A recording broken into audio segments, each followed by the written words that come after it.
देश में पहली बार पद पर बैठे किसी मुख्यमंत्री की गिरफ्तारी हुई है, क्योंकि गिरफ्तारी से पहले केजरीवाल ने इस्तीफा नहीं दिया।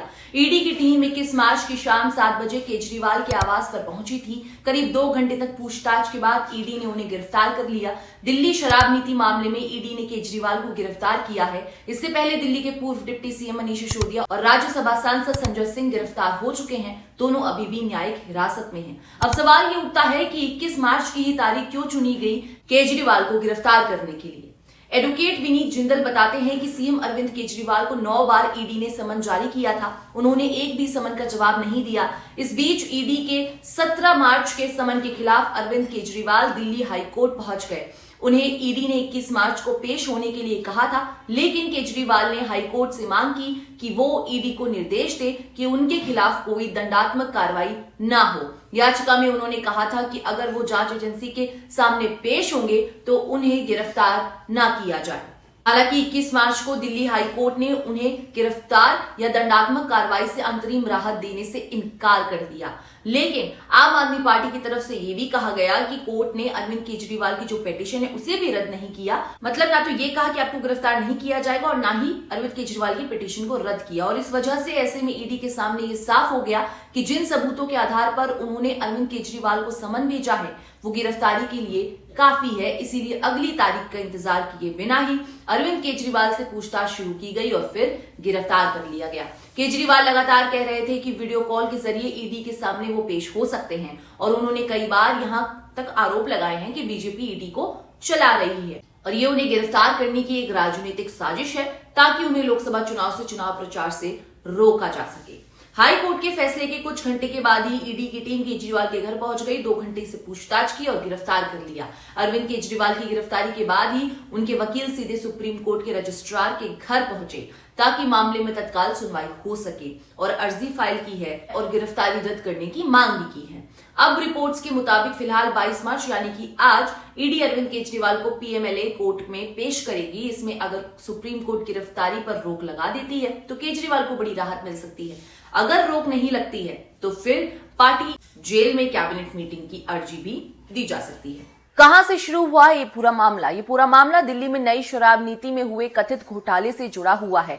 17 नवंबर 2021 को दिल्ली में नई शराब नीति लागू हुई थी। इसके तहत दिल्ली सरकार ने शराब बेचने के काम से खुद को अलग कर दिया था और तय हुआ कि दिल्ली में शराब सिर्फ प्राइवेट वेंडर ही बेचेंगे। इसके पीछे सोच थी कि शराब की खरीदी को और ज्यादा आकर्षक बनाया जाएगा और सरकार के पास ज्यादा से ज्यादा राजस्व आएगा।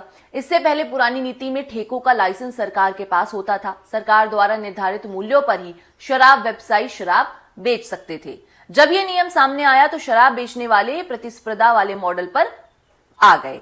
पहले सरकार दाम रेगुलेट करती थी, फिर व्यवसायी इस कवायद में उतर गए कि सस्ती से सस्ती और ज्यादा से ज्यादा शराब बेची कैसे जाए। दुकानों पर ऑफर निकाले जाने लगे कि कई शराब के ब्रांड्स पर एमआरपी में छूट दी गई।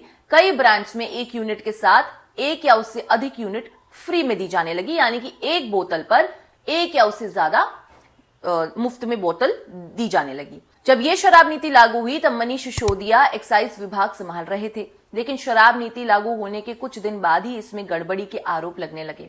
फिर दिल्ली के उपराज्यपाल एलजी वीके सक्सेना ने इस शराब नीति पर रिपोर्ट तलब की।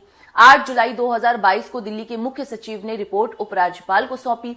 रिपोर्ट में इस नई पॉलिसी को बनाने में नियमों के उल्लंघन और टेंडर प्रक्रिया में खामियों का जिक्र किया गया था। यह भी कहा गया कि इस नीति की आड़ में मनीष सिसोदिया ने शराब कारोबारियों को अनुचित लाभ पहुंचाया है और इसके कारण सरकारी खजाने को 580 करोड़ रुपए से ज्यादा का नुकसान हुआ है। यह भी आरोप लगा कि दिल्ली सरकार और आम आदमी पार्टी के नेताओं ने शराब कारोबारियों से रिश्वत ली है। कोविड महामारी के नाम पर शराब ठेकेदारों के करोड़ों रुपए माफ कर दिए गए। इसके अलावा लाइसेंस देने में कमीशन लेने का भी आरोप लगा है। अरविंद केजरीवाल ये बात जानते थे शायद कि उन्हें गिरफ्तार कर लिया जाएगा। इसी वजह से गिरफ्तारी से पहले उनके पास तैयार था प्लान बी। उनकी गिरफ्तारी के बाद ही आम आदमी पार्टी की तरफ से आतिशी मार्लेना ने यह बात कह दी है कि जेल से ही सरकार चलाई जाएगी। केजरीवाल जेल से सरकार चलाएंगे, वो ही दिल्ली के मुख्यमंत्री रहेंगे। सीएम जेल में ही रहे और सरकार भी चलती रहे, क्या ऐसा कोई विकल्प हो सकता है?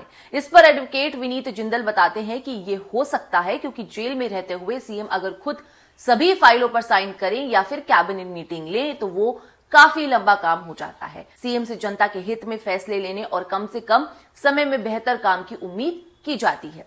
जेल में रहते हुए फैसले लेने में काफी देरी होती है।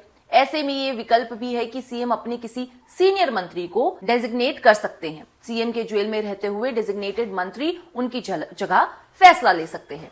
वहीं सुप्रीम कोर्ट के वकील विराग गुप्ता कहते हैं कि लोक प्रतिनिधि अधिनियम 1951 में इस बात का कहीं जिक्र नहीं है कि जेल जाने पर मुख्यमंत्री या मंत्री को इस्तीफा देना पड़े। ये मैटर बहुत पेचीदा है, इसके भीतर बहुत सी लेयर है, इसीलिए हाँ या ना में कुछ भी कहना थोड़ा मुश्किल है।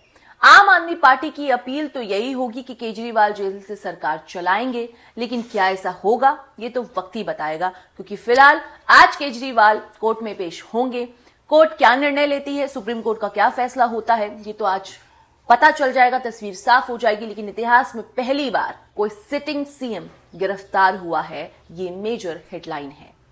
अगर ये वीडियो आपको पसंद आई है तो इसे जरूर लाइक कीजिए, शेयर कीजिए, ज्यादा से ज्यादा लोगों तक पहुंचाने की कोशिश कीजिए और कमेंट सेक्शन में हमें जरूर बताइए कि किन लोगों को केजरीवाल की गिरफ्तारी सही लगती है और किन्हें लगता है कि कुछ तो झोल चल रहा है।